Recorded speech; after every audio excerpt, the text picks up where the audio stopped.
प्रितीच्या भावान भयणो, आयज आमी लुड्डी साहेबांची परब समारंभ आसतना ह्या शुभ वर्तमानाचेर आमी नियाळ करुया. ह्या शुभ वर्तमान आमी जायते फावटी आमच्या आमी आयकलो आसतलो आनी हो आमकां एक मोगाचो शुभ वर्तमान. जायते फावटी आमी म्हणटात जेजूची पयली मिलाग्र आमी हांगा पळयतात म्हणून. ह्या शुभ वर्तमानांतल्यान आमी कसली शिकवण घेवंक जाता काय?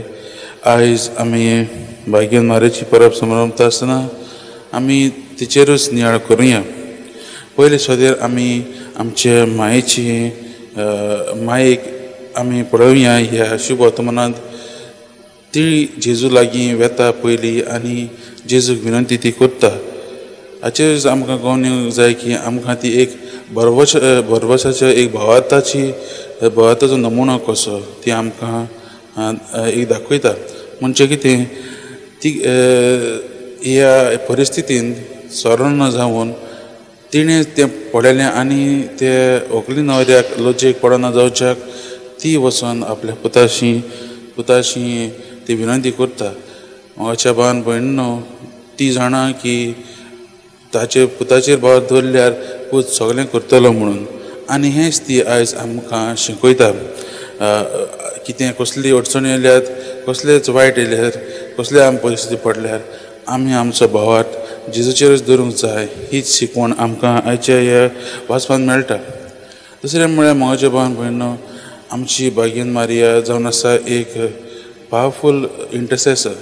ती आमची बरी आमच्या पासून विनंती ती करता. आमी जेन्ना कितें जाय जाल्यार आयज आमकां शिकयता की आमी आमचे माये लागीं वचोंक गरजेचें.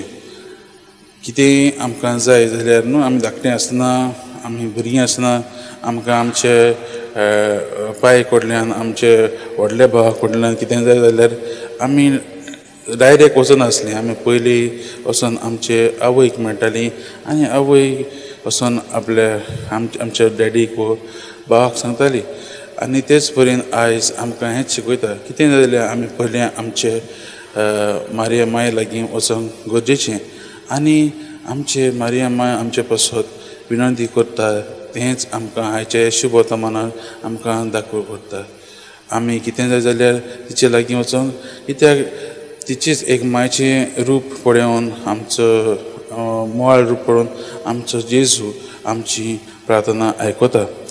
ताका लागून आमच्या घरान म्हज्या भावान भयणो तेसाची तेस करता आसतना भावार्थान करूंक गरजेची.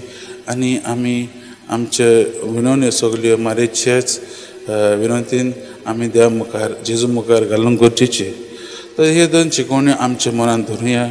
आनी आयज आमी ह्या वाचपाचेर आनी ह्या आयच्या परबेचेर नियाळ करता आसतना आमचो भावार्थ गोट करूंक मारेचेर विनंतीन देवा लागीं आमी मागुया.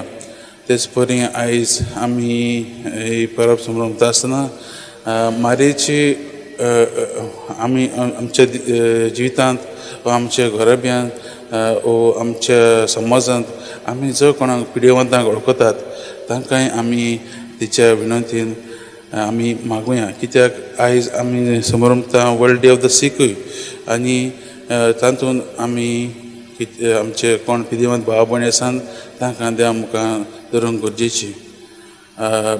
भाग्यन मारिया लुड्स गांवांत दिश्टी पडलेली आनी थंय जायते लोक वतात आनी जायते पेकोवणी थंय जातात आनी मारेचेच विनंतीन त्यो जातात.